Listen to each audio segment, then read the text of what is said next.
Hi, it's Sarah Jane from Natural Heating, and I've just come today to look at an Archer Challenger that we've just fitted for a lovely lady called Sue. Now, the Challenger is one of James Archer's stoves, and it's a lovely little thing, and this is the smaller of the two models, the narrower bodied one, so not the Plus 5, just the Challenger 5. And I made some amendments to this, and it's been perfect for Sue because James actually agreed and let me cut down the legs height, so we've made a shorter version.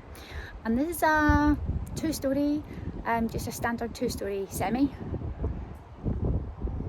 older type semi in Attleborough. We're going to go and have a little look. So Sue's fireplace opening was about 750, 800 millimetres, which is quite common for smaller fireplaces. We often don't get a lot of height above this. And the Challenger itself is typically about 630, 640 millimetres high.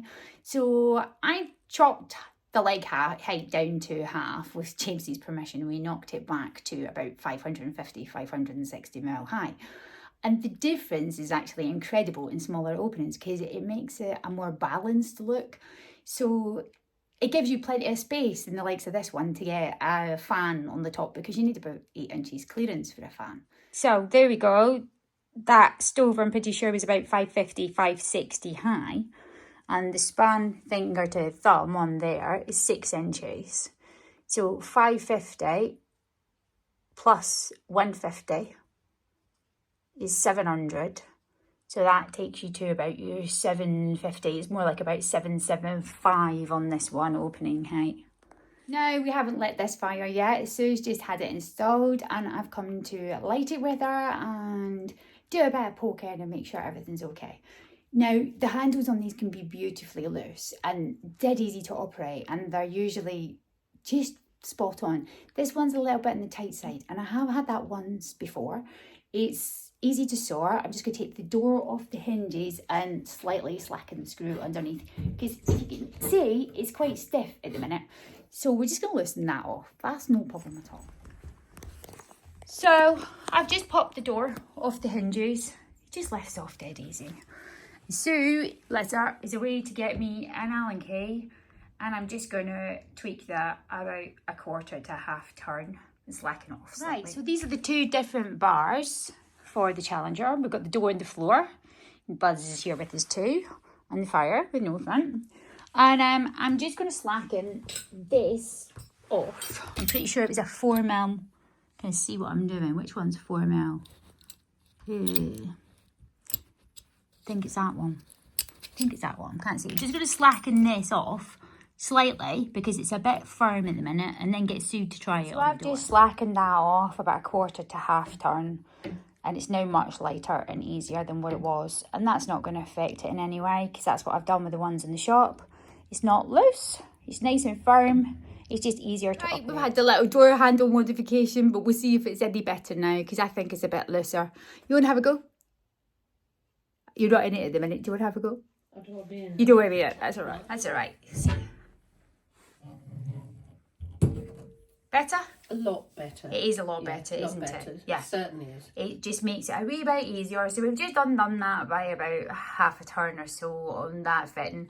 And I have taken a little file and filed the paint off that was on the inside of the latch a little bit.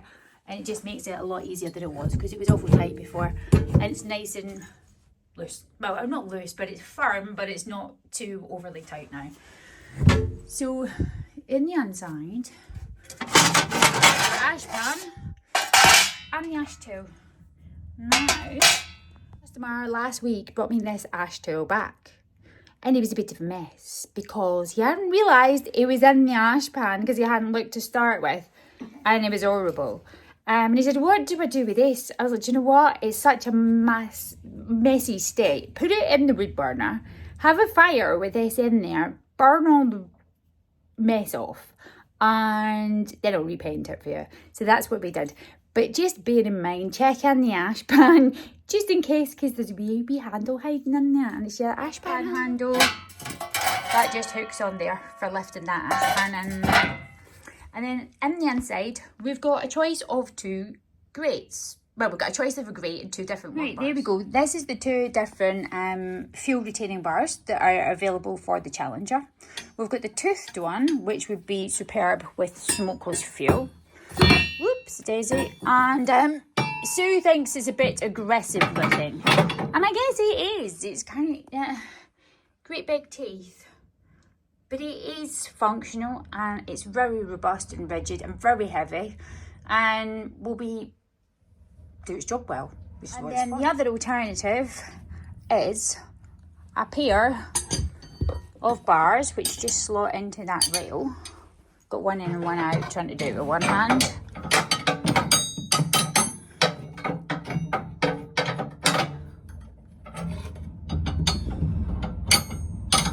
You can hear the wind up that chimney. And there's the bars in here. Now there's actually a little block that sits in there to stop that ash coming out. Bring it, and I left it back at the office when I was back there. So depending on which one Sue wants, I might need to pick up the bar for that one, but that maybe need to be tomorrow because I've been up and down here about 2 or 3 times already today. But it won't do any harm for tonight. What preference? I like the bars. You like the bars? Well, we'll put the bars in. Yeah, it's a little multi-fuel. So Sue's opted for the bars. Buzz and I are just getting some wood to light the fire. So we've got some kiln dried birch. We're looking for some small pieces. And we're going to have 4, aren't we, Buzz? 2 on the bottom, 2 on the top, and then some kindling. These are really small ones. We get the really small ones and really big ones. So get the flash on because it's a little bit dark. It's going off in itself. These are little tiny bits, so we'll put a few in there. A couple in there like that. Oh, Buzz has found the chocolate cake. Yeah, you can't have chocolate cake, Buzz.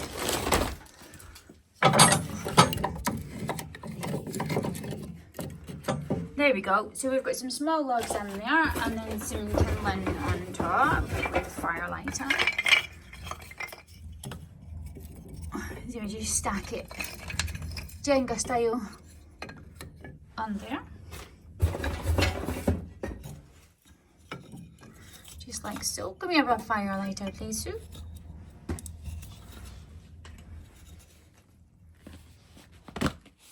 There you go. I like these quick fire ones. They're like ever so easy. And they give off good heat and they don't smell. And it's just a cellulose packet. And put plenty of them in there. Right, so on this one, they are open when they're to the left and they're shut when they're to the right. And the bottom left-hand one is the one that we do all our control on when we're burning wood. So, you want to light it then, Sue? Your new fire? Mm-hmm. Light your...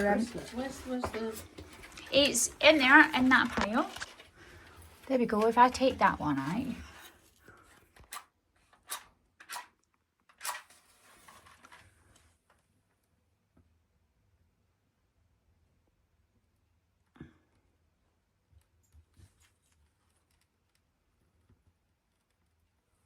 There we are. These take really easy. So I just let that catch a tiny touch. Move the kindling over there. There we go. So what we're going to do with that is, chuck a match in. There we go. So door slightly ajar. And the air vent's fully open. And it'll pull away nicely. So the whole point of the upside down fire lighting is you've got a whole column of cold air up that chimney and we want to get it out. So when you're starting with the kindling on the top, what happens is you're warming it gently and the heat rises. And every time you take another layer of kindling, you're putting more pressure up that chimney, more and more and more pressure. So you're not dropping any pressure. So once the logs are catching fire, the kindling's burning down a little bit, and once the logs catch fire, got a little friend, then we can shut the door and it will continue to pull. Because we don't have to open that door again to put another log in, then we're going to push all the cold air out, and the fire's going to take first time every single time because we're not dropping the air pressure. So that's why we've got Stephen getting so cute. You're so sweet. Ah. He likes the fire. Yeah, he does like his fire. He's all excited Yeah, he's not going anywhere. He's like, that's my spot. Move. Yeah, basically we're going to push all the cold air out the chimney, not allow the pressure to drop. From when those logs start catching in a minute, what we absolutely don't want to do is open that stove. Plug it, tug of war. So what we don't want to do is open that door, because if we open the door, we let the pressure drop in the chimney. And the cold air pushes the hot air out, and it gets the smoke out the mouth. Yeah. Yeah. Is that here in Crocs and Allen Keys? Buzz. Yeah. Yeah. Fun games. For him too, he's quite happy. And this is picking up just nicely now. The door's still open. We're catching onto our kindling. Because it takes one layer at a time, that kindling isn't going to collapse and fall down. Because we don't have all the weight of all those logs on top of it. If the kindlings on the bottom, they break down far too quick. Because you got all the weight of the logs. So the kindling burns fast, catches light to the logs, then the logs crash down top of the kindling. That means that the cold air pushes the hot air down the chimney and can push you back out in your room. And we don't want that. So we want to light that fire first time, every time, on one match. And by starting with approximately 1 kilo of wood, but as 4 small logs, not 2 small logs, you're continuing to raise the air pressure. So by raising the pressure in the inside to get the cold air up the chimney, and put with the hot air to push it out, because there's an extra layer, it has more pressure for longer. Because when you've got bigger logs in the bottom, it will take nicely when it's good weather, but if it's really cold weather, sometimes it just doesn't, because there's just not quite enough pressure. So it's like getting that cork in a bottle to 1 millimetre on the top, and you go, oh, I have to open the door and put another log in. You've just dropped the air pressure, and there we go all over again. So we've found that the easiest way to do it is 4 small logs, approximately 1 to 1.5 kilos in weight, which is a full load. And from when you shut that door, we should be looking at 45 minutes from the kindling fire burn before you put anything else in there or touch that fire at all. Get easy. That's it. Nothing much more to it than that. See, it's taken really nice now. So there you go. It's pretty windy out there tonight. That wind got up some today, didn't it? It was howling a gale. It really was blowing a hurley out there. And yeah, you'd expect anything to pull in that, but these stoves have proven to perform under anything I've thrown at them shortly. Anyway, so what you see is in the bottom, we're now about starting to catch the logs. That kindling hardly looks like it's done anything. It's catching fire nicely, but there's no pressure on it, and it's not going to break down. And those logs in there, it's kiln dry birch, are going to catch nice and quick. And once those top logs catch, then I can shut the door and just leave the air vents fully open. But isn't that such a nice balance in that opening? So what I really like about this stove and this opening is we've got a good height just there to be able to get a fan or similar in there. Is a nice balance. From the edge of the stove to the wall, we've got 4 inches clearance, and this is solid non-combustible walling, and that will get hot in there. There's plenty clearance at the back. We've got about 6 inches at the back in there, off the back wall, because it's a nice deep opening.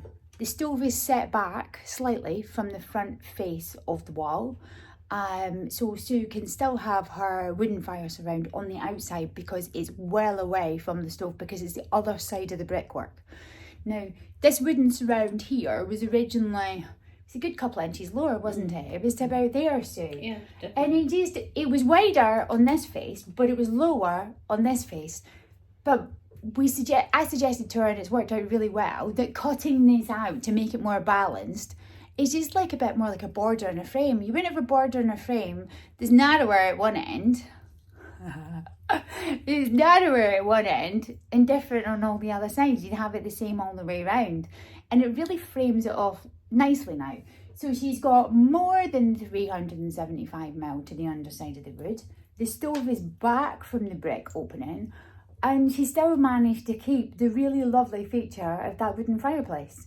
It's been updated a little bit because it was brown, and Sue's painted it a lovely cream colour, which looks lovely with all her ornaments and stuff on there.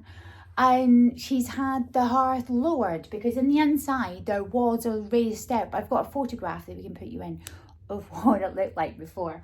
So that step's been taken away, and Sue's builder has put some really nice herringbone brick on the hearth, and it looks really nice and quite modern, but still really cottagey in here. It's really nice.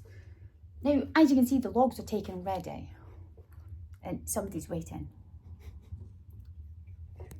It's quite happy. So the logs are started to take, and they're starting to take quite nicely. Kindling is still all there. It's not breaking down. It's not going anywhere. So we're just going to shut that door. And it will steady back just a little bit whilst the fire style pulls away and builds pressure. Yeah, I know, buddy.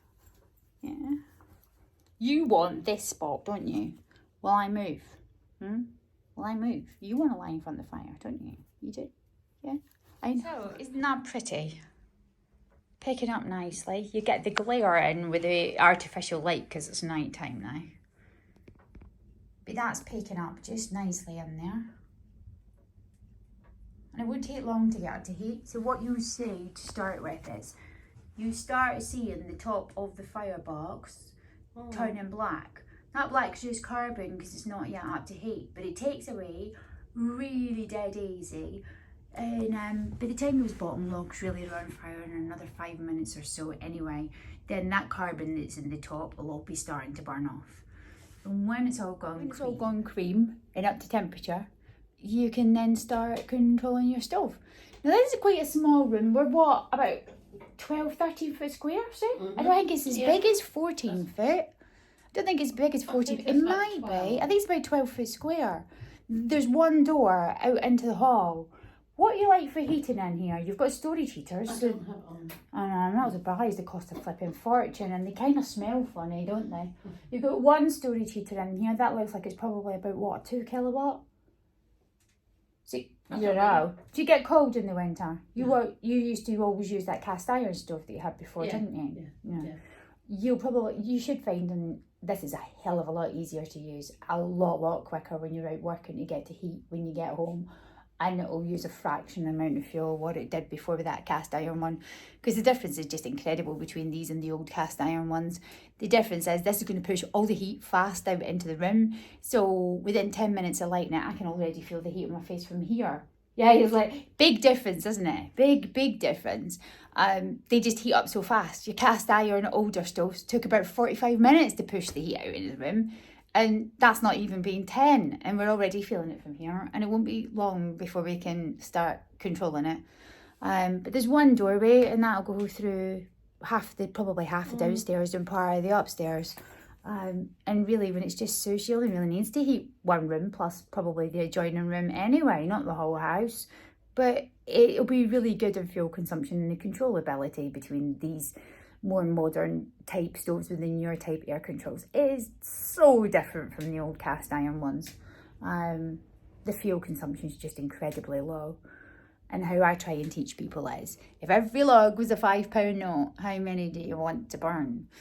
Half of it is sit in your hands and not burn too many and eke them out. They shouldn't be too hot. You're only too hot if you put too many in or if you haven't got your air balance right. So it's easier to put less in. As long as you've got hot red ember bed, it's quite happy burning one. Just put in what you need for the heat output you need out. You don't need lots and lots of fuel. These are only meant to be burning 1 to 1.5 kilos of wood an hour to get you 5 kilowatt. 5 kilowatt is 5 1 metre radiators. Now you don't need 5 1 metre radiators to heat a 12 foot square room with the standard heat ceiling height. You'll cook. So less is more. Just take it easy. Just asking, where does the air go and where does the smoke go? Well, they're so different line to what they were. In the inside, you're looking at carbon at the minute on the top because it's not yet up to temperature. But it's lovely and clean. And this at the top is just the carbon from it not getting up to temperature. You'll see there's little white bits, like sparkles on the top. You maybe see through the flames. As you start watching those white sparkles or those little white flecks, they're going to get bigger and bigger and turn into a bit of a sort of circle. And then it's just going to start burning it all off because it's already getting up to temperature. Now, we've got 2 air controls. We've got the bottom one And we've got the top one. This is your top one or your secondary that we're going to do all the air control from. We're going to turn that one off because we don't actually need the bottom air now. We've got a good fire going in there. But we're not going to touch this one, so until all that is cleared down and up to temperature. Oh, yeah. We're just going to leave it alone. There we go. Do you see the inside now? I don't know if you see it through the flames. There we go. I can just about video it.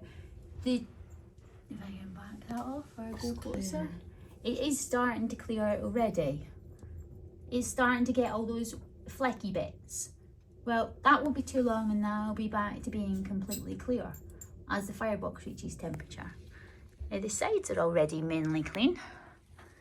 Buzz knows where he wants. He's like, move. Right, how about I move? Yeah, how about I move and you have the fire, mister? You can move over now. What do you reckon? It's like, yeah. I love the fire. Don't they just? Bless him. Yeah, quite home. Happy, Buzz?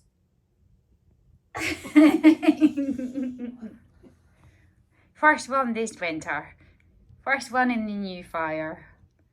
It looks like it's blared away. It's not that bad in there. It really isn't. It's just still getting up to temperature. I don't want to turn that down though until we've burnt off all that carbon and let that properly get established. But if I zoom right in on my screen, you can still see all that kindling still on top and that wood is totally on fire. There's no way that's not going to light first time every time for you, Sue. Just no way. It's just so easy in comparison because cast iron stove takes so long to heat up and these heat up in an absolute doddle. So before it gets too hot, I'm just going to show you. Sue has actually got rather deep fireplace in here. And there's loads of heat, loads of space. Let me get enough light. There's loads of space down the back of that. Now, my finger to thumb is fully spread out. It's 6 inches and I'm not touching that wall. So she's got about 7-inch gap behind that. It's going to start to smell, Buzz. Sorry, the paint's going to start to go off. So you're not going to want too much fire in here tonight. But there we go. That baffle is mainly clean already. Oh, yeah, buddy. Hey, did I make a noise? I'm terribly sorry. You just won't left in peace with your fire. But if I turn that down, oops, that's the whole way down. Oh, Now, yeah. it's still not heated up or all that fuel yet, but this is stuff we put in to be fast burning. So it's coming in to check a bit, but it will come in to check a lot more as the fuel burns off and we're up to heat. So until we've got that chimney heated up, we'll turn it right up. But you can hear the air difference in the chimney. Sue's just asking about opening the door in the stove. It's a good point. Is that you really want the chimney up to temperature first. And I wouldn't say that this is up to temperature. And there's no need to open this with that amount of fuel in there. Because we want it to be down to chunky dead embers and pretty much no flame. Because if there's no flame, almost all no flame, we've burnt off all the carbon and there's nothing to come out the door. But there's plenty of pull on this. And I haven't turned it down yet on the top here. But even opening the door, just crack it. You can hear that chimney pulling. It's pulling like a train out there tonight. Yeah, it's like, it is belting the heat out of here. Even Buzz is like, I'm getting out of the road. He is getting out of the road. That's hot. That's hot. There's a lot of pull on this. Hey, buddy, was that just too much? Yeah. We don't need to do that yet. But when there's not much fuel in there and you go to reload, it will reload and you can open the door on this with no spillage, no problem at all. So we just turn it down about now. That's it right down. So let's go down, but a little bit up from the bottom. And just still let that sit and burn off that fuel and keep getting up to temperature. A bit more. Just so it's rolling. You're not getting the proper light in here to really see properly because that's not a big high fire now. It's just because we've got artificial lights and the reflections of the glass in funny angles. But you can hear it starting to slow down. You can see it starting to slow down. It takes 10-15 seconds to change the air. It's not right down. It's only about halfway. But it takes about 10 to 15 seconds to burn all the oxygen off in the system, calm that fire down a bit. But it's super reactive. We go the rest of the way now. You know, I don't want to burn it that low. I want it round about midpoint. Oh, does it make a wee clink? That's me. Sorry. Yeah. You won't need to fiddle with it much. Once it's up to temperature, you'll have the one setting, you'll just open the door, put another log in and leave it be. There's very little to do with this. And that, as it settles, we'll come in to check a bit more. But now you can see that baffle is all really clear. And James makes them the most robust baffles in his stove. So you've got a solid steel baffle in there, and then you've got vermiculite that's actually screwed to the inside of it. So where in some stoves that just have vermiculite baffles on the inside, the vermiculite baffles they're fragile and they fail and fall out. James's is going to be an eternity, I think, before those fall out, because he's got so many screws holding the vermiculite panel to that baffle, and it's a steel one that's behind it. It's all steel reinforced, kind of like the clock ones. They are solid. And I have to say, I've been doing clocks now for quite a number of years, and never once yet have I had a clock customer come back to me going, I need a new baffle. And if that doesn't say something for how he designs these stoves, then I don't know what does, because the baffle is usually the first spare part you would ever need. And it's just not. In fact, I don't think I've done any parts yet for a clock, bar the odd rope seal, and I think one lining panel, in the several years that I've been doing them, because they're just really good. So I've hardly had any issues with spares. And in the clocks, which are also designed by James, I have never yet done a replacement cog rate, ever. Because I've not had a customer burn through one, because they are that heavy. They really are solid construction. And this is solid construction too. It's completely different in looks and functionality to your clocks, but it's a fabulous British built stove. And it's totally different in looks and sizing. And I think they suit the smaller fireplaces really, really well. This little guy is really happy with it. He's got his space and he's like, yeah, that'll do now. And that is burning nice and steady. Not at its lowest, but just a little bit up from there. So a nice rolling flame. And probably another 20 minutes in there before you need another log. And that was only little bits we put in to get started, so. And then once that's down to hardly any flame and just chunky embers, just put one in at a time. I don't think you'll ever need more than one log at a time once you've got an ember bit. Nicely down to not a lot more than chunky red ember with a little bit of flame. And to be quite honest, we don't want to put any more fuel in there before it gets to that stage. Because it's just a waste of money. You're burning money. It's got plenty of heat in there. Right, there you go. You want to do the honours of your first log? And I don't have to do anything. You shouldn't need to do anything. Just open the door, Sue. Just crack it a touch. Oh. See, when you open it fast like that, you'll get little fluffy bits of ash out. So if you open it slow and crack it, then it sucks that away before you flap it open. So I just crack them and do it slowly. It's not as bad shutting it, is what it is opening. Mm. But we've still got the air shut down, and it's got enough. That's perfectly clean in there. And it's going to catch that. Lovely. Dead easy. You probably have opened that door, Sue, what, about 3 or 4 times to have a good poke? Yeah, I thought so. To have 3 or 4 times to have a good poke. You know, the fire's maybe gone out twice. You've had to relight it because it's just a pain in the bum. But actually, all it is about clearing the air pressure out the chimney. So this was just our kindling fire. And the place is now toasting. It's all nice and clean. No carbon in there. Beautifully clean. And our log's catching.